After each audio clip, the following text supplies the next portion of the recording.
എല്ലാം നിഷേധിക്കുക. പരമ്പരാഗതമായി കിട്ടിയത് മുഴുവനും നിഷേധിക്കുക. അങ്ങനൊന്നില്ല. അതിന്റെ ഹദീസ് ലഈഫാണ്, മുർസലാണ്, മറ്റതാണ്, മറിച്ചതാണ്, ഇങ്ങനെ അങ്ങ് പറഞ്ഞ് എല്ലാ നന്മയും നിഷേധിക്കുക.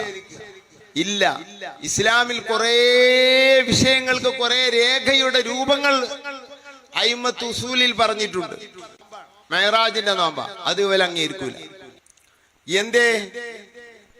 കിതാബിൽ അത് പറയാത്തത് കൊണ്ടല്ല. യാനത്തിൽ കാണാം യുസന്നു സൗമു യൗമിൽ മിഅ്റാജ്. ബാജൂരിയിൽ കാണാം യുസന്നു സുന്നത്താണ് സൗമു നോമ്പ് നോക്കൽ യൗമിൽ മിഅ്റാജ്, മിഅ്റാജിന്റെ പകലിൽ. അതിന് ഹദീസുമുണ്ട്. പക്ഷെ അവരത് എടുക്കൂല. എന്ത്? ഹദീസ് കാണായിട്ടൊന്നുമല്ല, ഹദീസ് ലഈഫാണ് എന്ന് പറഞ്ഞു. ഇത് വാസ്തവത്തിൽ മുസ്ലിം ഉമ്മത്തിന്റെ ഏകോപനാഭിപ്രായത്തിനെതിരാണ്.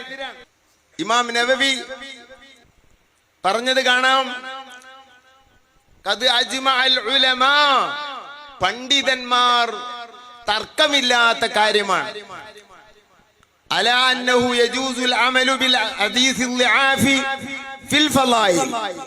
ഇത് ഒരു സ്ഥലത്തൊന്നുമല്ല, നൈമ മാത്രമൊന്നുമല്ല പറഞ്ഞിട്ടുള്ളത്. ഇത് കുറെ കിതാബുകളിൽ കാണാൻ കഴിയും. ഞാൻ ഒന്ന് പറഞ്ഞു എന്ന് മാത്രം.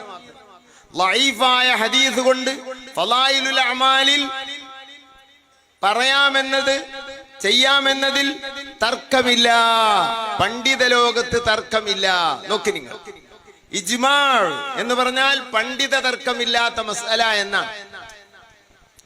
തർക്കമില്ലാത്ത ഇജ്മാഇനെ ഒരാളെ നിഷേധിച്ചാൽ ഒരുപക്ഷെ അവൻ കാഫിറാകും, അല്ലെങ്കിൽ അവൻ മുബ്തദിയാവും. ഒറ്റ ഒന്ന് നിഷേധിച്ചാൽ മതി.